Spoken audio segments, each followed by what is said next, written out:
Breaking news చూస్తున్నాం. CM Revanth Reddy రెండో రోజు ఢిల్లీలో పర్యటిస్తున్నారు. నిన్న సిడబ్ల్యూసీ సమావేశంలో పాల్గొన్న రేవంత్ రెడ్డి ఇవాళ పార్టీ అగ్రనేతతో భేటీ కానున్నారు. తెలంగాణలో కులగణనపై భారీ బహిరంగ సభ నిర్వహించే యోచనలో కాంగ్రెస్ పార్టీ ఉంది.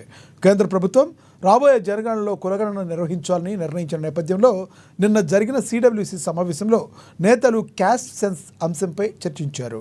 అలాగే త్వరలోనే మంత్రివర్గ విస్తరణపై సీఎం దృష్టి సారించినట్లుగా తెలుస్తుంది. దాదాపు ఖాయం అనుకున్న మంత్రివర్గ విస్తరణ గత నెలలో వాయిదా పడింది. ఈ విషయంలో తెరపైకి కొత్త డిమాండ్లు వస్తున్నాయి. అయితే ఈ అంశాన్ని ఇక నాంచకూడదనే డిమాండ్లు పార్టీలో బలంగా వినబడుతున్నాయి.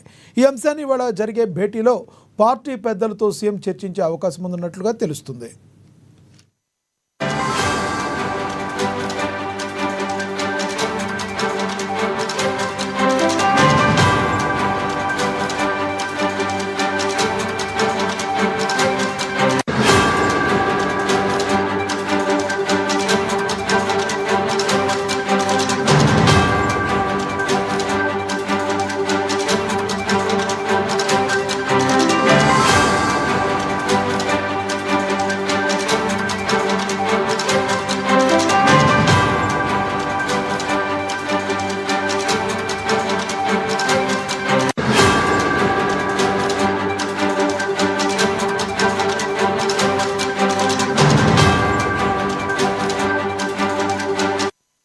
సీఎం రేవంత్ రెడ్డి రెండో రోజు ఢిల్లీలో పర్యటిస్తున్నారు. నిన్న సిడబ్ల్యూసీ సమావేశంలో పాల్గొన్న రేవంత్ రెడ్డి ఇవాళ పార్టీ అగ్రనేతలతో భేటీ కానున్నారు.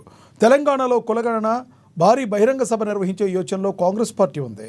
కేంద్ర ప్రభుత్వం రాబోయే జనగణనలో కులగణన నిర్వహించాలని నిర్ణయించిన నేపథ్యంలో నిన్న జరిగిన సిడబ్ల్యూసీ సమావేశంలో నేతలు క్యాస్ట్ సెన్సస్ అంశంపై చర్చించారు. అలాగే త్వరలోనే మంత్రివర్గ విస్తరణపై కూడా సీఎం దృష్టి సారించినట్లుగా తెలుస్తుంది.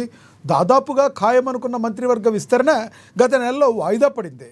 ఈ విషయంలో తెరపైకి కొత్త డిమాండ్లు వస్తున్నాయి. అయితే ఈ అంశాన్ని ఇక నాంచకూడదనే డిమాండ్లు పార్టీలో బలంగా వినబడుతున్నాయి. ఈ అంశాన్ని ఈరోజు జరిగే భేటీలో పార్టీ పెద్దలతో సీఎం చర్చించే అవకాశం ఉందని తెలుస్తుంది.